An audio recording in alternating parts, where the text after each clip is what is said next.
মাখলুক কিছুই করতে পারে না মহান আল্লাহ রব্বুল আলমিনের হুকুম ছাড়া। আর আল্লাহ রব্বুল আলমিন সব কিছু করতে পারেন মাখলুক ছাড়া। এখন দুনিয়ার মাখলুক কারা? দুনিয়ার মাখলুক হলো যাদের মধ্যে দিন নাই, কোরআন নাই, দিনের সমজ নাই, এরা। আর এরা হলো বায়ু বাতাসের মতো।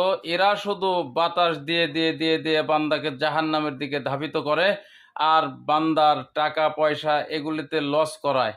আর বেইজ্জতি, লাঞ্ছিত, বঞ্চিত, অপমানিত ছাড়া আর কিছুই তারা উপহার দিতে পারে না। এই জন্য এখন থেকে কোনো বায়ু বাতাস, তার মানে এরা এমন বায়ু বাতাস, এদের যদি একবার পাতলা পায়খানা হয়, 3 বার বমি হয়, তাহলেই উল্টাপাল্টা শুরু হয়ে যায়। তা এই বায়ু বাতাস মাখলুকাতের কি ক্ষমতা থাকতে পারে? এই নেতা নেত্রীর কোনো ক্ষমতাই থাকতে পারে না। সমস্ত ক্ষমতার অধিকার একমাত্র আল্লাহ রাব্বুল আলামিন। তাই আমি দিনের উপরেই চলবো ইনশাআল্লাহ।